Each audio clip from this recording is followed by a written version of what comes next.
నిన్నటి video continuation. ఎందుకంటే నిన్న మనం ఇది 4 పిల్లలే పెట్టిందని అనుకున్నాం, కానీ ఇది 5 పిల్లల్ని పెట్టింది. పందైతే 5 పిల్లల్ని పెట్టింది. ఆ పక్కనే చిన్నది కనిపిస్తుంది చూడండి, ఆ తుప్పలు అంటే అది నిన్న గూడు కోసం ఏర్పాటు చేసుకున్న తుప్పలు ఉన్నాయి కదండి, వాటిలో చిక్కడిపోయి ఒక పిల్ల చనిపోయిందట. అది వర్షం పోయిన తర్వాత నేను చూడగా ఏమైందంటే, అది చూసేటప్పటికి చనిపోయి ఉంది అందులో ఒక పిల్ల. నేను కూడా ఆ చెత్తను లాగదామని చూడడానికి భయం వేసింది, ఎందుకంటే ఏమన్నా పిల్లల దగ్గరికి వెళ్తే తిరగబడుతుందని భయంతో. అందుకోసం నేను ఏం చేయలేదు. ఓకే, దాన్ని కూడా వదిలేండి. ఇప్పుడు ఏమైందంటే, ఒక పిల్ల దాని దగ్గరికి జాగి నడక నేర్చుకుంటూ వస్తుంది.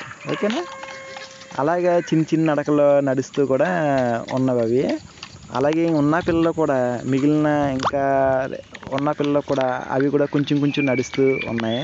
కానీ అవి ఏ ప్లేస్ నుంచి వచ్చాయో తిరిగి కొంత దూరం వచ్చినా మళ్ళీ అదే ప్లేస్కి రిటర్న్ వెళ్తున్నాయి. అవి వేరే చోటికి అటు ఇటు పోకుండా ఆ తల్లి మేత తింటుంటే ఇవి కూడా కొంచెం కొంచెం అలా నాకడం, భూమిని అలాగా మూతితో బుడ్డగించడం గట్రా చేస్తూ ఉన్నాయి.